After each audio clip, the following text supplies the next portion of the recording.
Can you 3D print a working hourglass with the sand already inside it?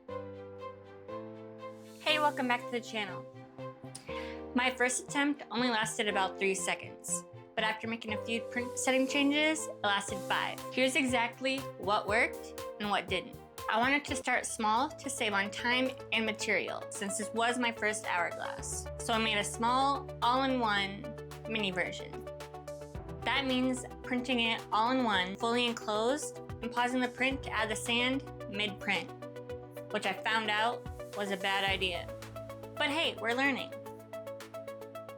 The first design I made, the hourglass angle, a 50-degree angle, but then here's where things went wrong.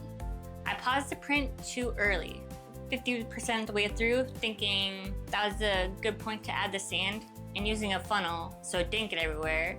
Little did I know when I started the print back up, I didn't turn off the fan, so it just blew the sand everywhere. So if you do this print, turn off the fan. Rest assured, I did clean it up before I started another print. After printing it, I made the design more narrow. The more narrow, kind of the better. After making the more narrow one, I kept the same design, but my partner changed a few settings to see how it would affect the flow. Those small printer changes increased the time from 3 seconds to 5 seconds. Lesson learned, wait till the print is almost to the point where it's gonna close before adding the sand. When it was done printing, the top seal was still not very sealed. Both versions, if you flipped them over, it was almost like a salt and pepper shaker. It was still coming out. So I designed and 3D printed a couple end caps for each side, which fixed the issue. Little did I know that it was gonna last only a few seconds.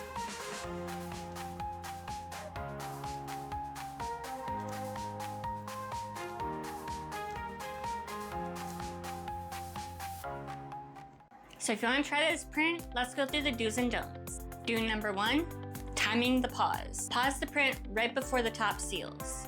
Don't number 1 is don't overfill. And don't do it too early, otherwise you may have sand everywhere once the printer starts back up again. Do number 2, have a controlled sand pour.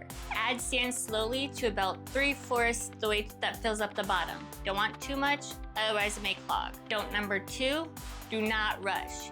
Don't rush the print. If you're wanting to do transparent PLA like I did, a slower speed makes the transparent filament more clear. These were just mini versions to test to see if I could actually do it, and I think I did a pretty good job. What do you think? Next, I might scale this up to see how accurate I can make it. Is that something you'd be interested in seeing? I know I'm excited to see if I can actually pull it off.